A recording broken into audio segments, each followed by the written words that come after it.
Welcome to the Honeymoon Mindset Podcast, discussing topics to give you tips and tools so you can choose to live your relationship with a honeymoon mindset.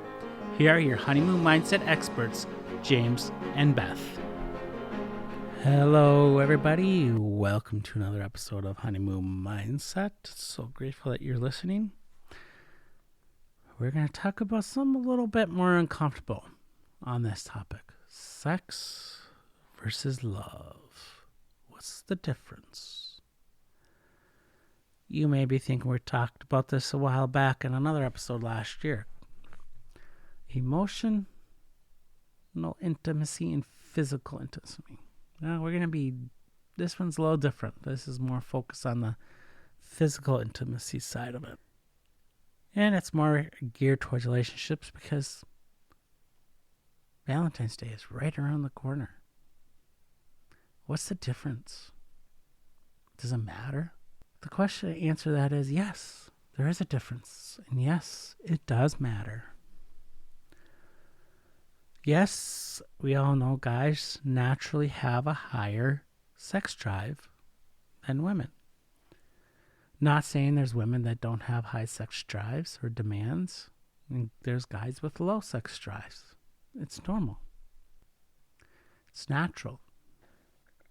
Where do you find the difference or the balance? Well, first off, in a relationship, yes, this podcast episode is more geared towards relationships, and you can post stuff out for business in your life, personal life. But in a relationship, sex and lovemaking, is there a difference? And the answer is that is yes. No, it doesn't need to be awkward, but it is. Society makes it awkward. We make it awkward. How do you bring it up? You put yourself out there. You're making yourself vulnerable. How do you address it? Well, we just got to talk about it. Get out of our hearts and into our mind, or out of our minds and into our hearts. I'm sorry.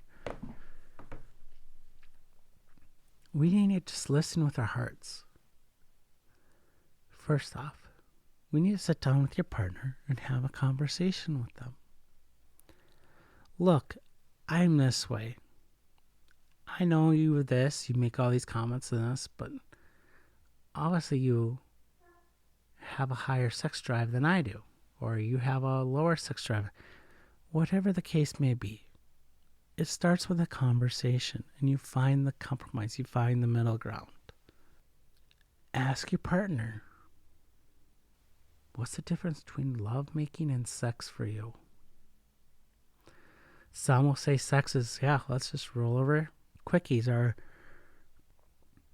quickies is sex. Lovemaking involves this. It's more intense. It's more personal. It's more intimate. More involved. Well, what do we have to do that? And you need both of them in a relationship. You can't just have one or the other. If you just keep having sex, you're going to lose it in the relationship. You're going to fall apart. You're going to feel distant. You're going to feel actually unloved. You just feel being used. And if you're waiting for certain moments for lovemaking, you might be waiting a while. Because life happens. It's not realistic. It's hard sometimes to create the perfect scenario. Or sometimes we have the perfect scenario in our heads. You want this way. Here's what you want. Here's the build up. Here's the prelude, the foreplay, the actual event, and then the afterwards. Cuddling, the caressing afterwards. But what are you doing to create it? What are you waiting for? And especially when you have kids, life, work different hours, how do you create lovemaking? Well, sometimes when it's like that, kids, babies, toddlers, – working opposite shifts, you got to rely on sex. But don't just create those moments as sex, but as a moment to connect with your partner, as a moment to be there for them and to express how much you truly love and desire them. If you have a high sex drive, you may not be satisfied with that. Or if you have a low sex drive, you might, like I said before. But you guys need that. But you still need the lovemaking too. So take once a month or every other week, whatever you guys need to talk about it. You guys need to sit down and figure it out. And it's going to constantly change.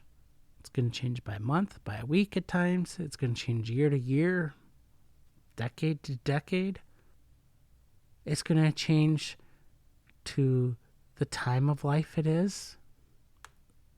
So whether you have kids, ages of your kids, what's going on with your families, all that stuff affects it.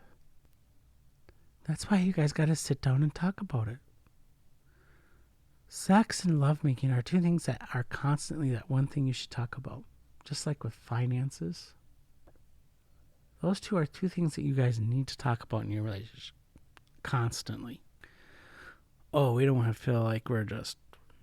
No, it's not. Talking about it is creating that emotional intimacy.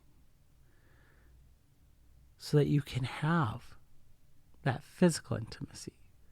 Like we said on that episode, you need both. And there is a difference in intimacy. And the true, when you have your soulmate, when you are having that honeymoon mindset, you have both. And it's beautiful. Very beautiful. There's times where you just have one or the other. Same with times in your life where it's just, it just feels like we're just having sex. We're not lovemaking. We're not having that deep, intimate lovemaking sessions. You know what? That's fine. There's times in your lives where it's just that. And times in your life, hey, we're making love almost every other night. It just seems like every time we make love, it's a whole production. That's lovemaking. And sometimes it's a combination of the two. It's okay. That's where you need to talk about it. That's where you got to be realistic about your expectations. And talk about it. And talk to your partner about, you know what? This is what I'm desiring. These are my fantasies. That's part of it. How does that make you feel? Is that something you want to try or something you do? You know, I have this, but I really don't have any desire for it. But it still is a thing. Well, okay, what does that mean? Talk about it. If you want more lovemaking, then you got to create the time, the atmosphere for it. You got to have that conversation so that you can have that lovemaking desires that you'll desire. Talk to your partner. Then start it out the way it is. If you had a rotten day or a little day, a rougher day, where are you going to have to smooth it to make it out? Because this is what you want. Or this is what they want. What are you going to do? How are you going to make it happen? I mean, you got to figure it out. Because, when you start taking off sex off the table, very few relationships can survive. There's some, it's like, both are like, no, it's okay. We don't need to have it. If we have it once a year, once a quarter, every 2 months, that's fine by both of us. We're okay. That's fine. But most relationships, the average time for sex is every 3 to 4 days on average. Some are more, some are less. Doesn't matter. I'm not here to say here's how often you have to have it. No. What I am saying is you need to talk about it together. Does not matter if you feel high or low. I know I have a high sex drive. Beth has a low sex drive. I lower my expectations. I lower my sex drive for her because she's told me. Sometimes I just feel used. Like all you want is my body. All you want is sex. You don't want me. And if I'm not given to you, I'm not feeling good enough. I'm not feeling worthy. So to me, that tells me I need to lower my demand or my comments, my sexual innuendos, because it's not realistic for Beth. And she knows, she's told me, okay, I need to give you sex just to give you sex because I know you have a high sex drive. And that help makes a connection. Yes, I'm a guy, and that's normal. That's natural. So she just thinks for me, because I have a high sex drive, and I do stuff for her because she has a low sex drive. It's what we've worked out. Why? Because we've talked about it. But we both realize that our relationship is not based on sex. It's based on the mutual respect for each other. It's on the love that we have for each other. And that's more important than sex. And every time when we do have sex, make love, it's amazing. Because we take that expectation off the table of what we want to meet or what we're looking for. That's where we can survive those times where it's a month or so without sexual intercourse. And we're okay. And there's sometimes, we feel like we're bunny rabbits at it. But that's okay. We've talked about it. And we both realize that sometimes in life it's like that, and sometimes in life it's not. You got to go with the flow. And you can't hold it over your partner's head.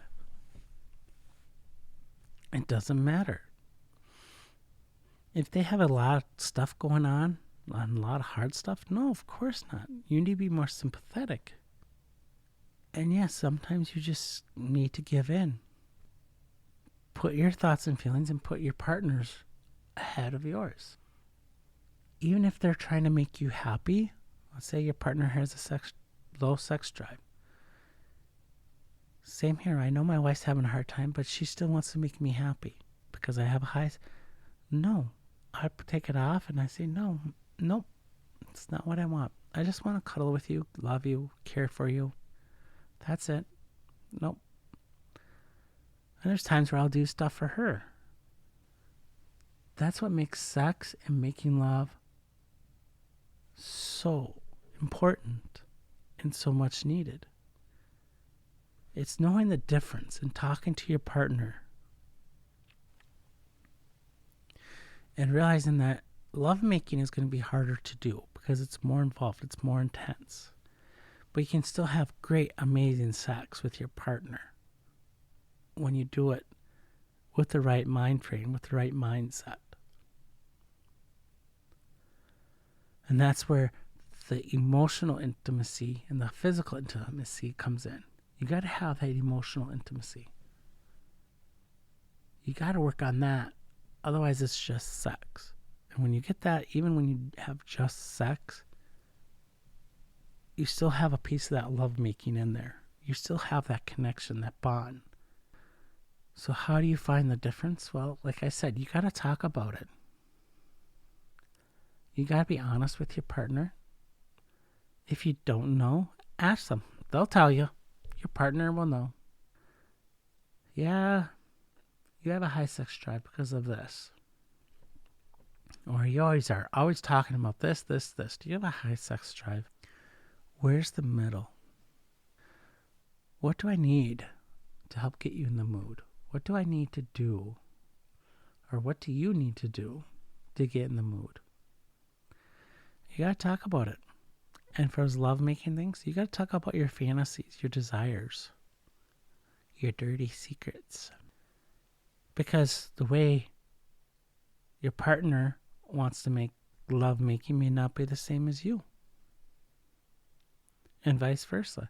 You got to talk about it. And you got to be okay with how often it happens. How intimately? No, it just doesn't have to happen around your birthday, anniversaries, Valentine's Day, special days, or whatever. That's where you guys got to decide how often, what style. I don't want to say style, but how emotionally involved it gets is probably the best way to put it. That's what you have to figure out. And it starts with communicating, talking about it. Is there something that will help make it more lovemaking versus just sex? Is there something we can do? Something you need? Something I can do during the day?